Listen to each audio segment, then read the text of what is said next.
최근 국회를 통과한 일명 구하라법은 한국 사회에서 부모의 양육 의무와 상속권에 대한 중요한 논의를 불러일으켰습니다. 이 법은 부모가 자녀에 대한 양육 의무를 저버렸을 경우 상속권을 제한하는 내용을 골자로 하고 있으며 2026년 1월부터 시행될 예정입니다. 법안의 통과를 기점으로 다시금 많은 사람들이 이 법이 갖는 의미와 그 배경에 대해 주목하고 있습니다. 구하라법의 명칭은 2019년 사망한 가수 고 구하라 씨의 사례에서 비롯되었습니다. 구하라 씨의 오빠인 구호인 씨는 구하라 씨의 죽음 이후 어릴 때 가족을 떠나 자녀들을 방치한 친모가 구하라 씨의 재산 절반을 상속받으려 한다는 사실을 접하고 큰 충격을 받았습니다. 구호인 씨는 이에 대한 문제를 공론화하며 양육 의무를 다하지 않은 부모가 자녀의 재산을 상속받는 것이 부당하다고 주장했습니다. 그의 입법 청원은 큰 공감을 얻었고 이로 인해 구하라법이라는 명칭이 붙은 민법 개정안이 국회에 상정되었습니다. 구하라 씨의 사례가 공론화되자 여러 비슷한 사례들이 한국 사회에서 논란이 되기 시작했습니다.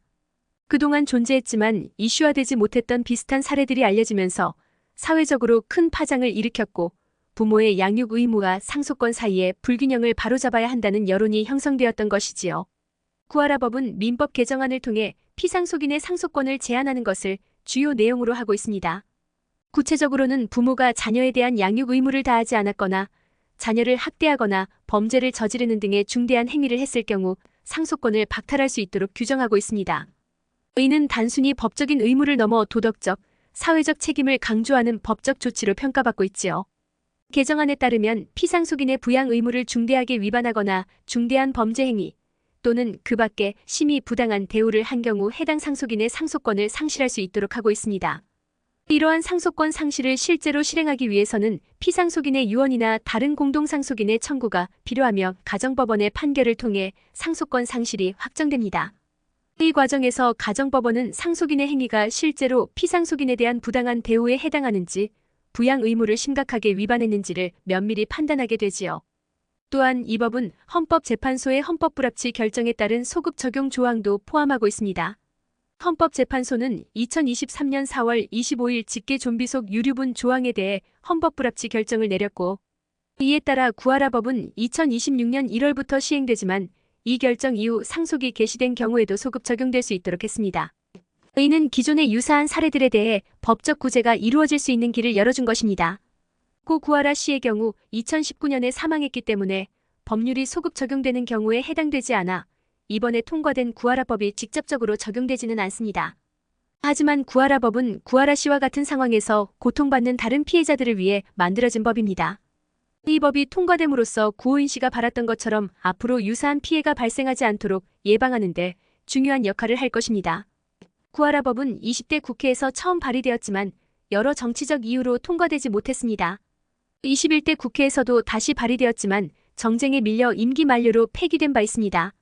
그러나 법안 통과를 요구하는 여론이 계속해서 높아지면서 마침내 8월 28일 국회 본회의를 통과하게 되었지요.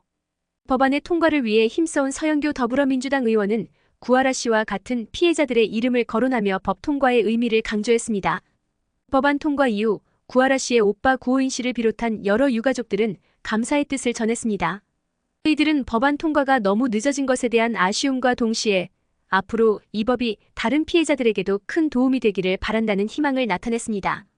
특히 구호인 씨는 제 동생 이름이 들어간 구하라법이 앞으로 발생될 피해자들을 많이 구하길 바란다며 많은 사람들에게 감사의 뜻을 전했습니다.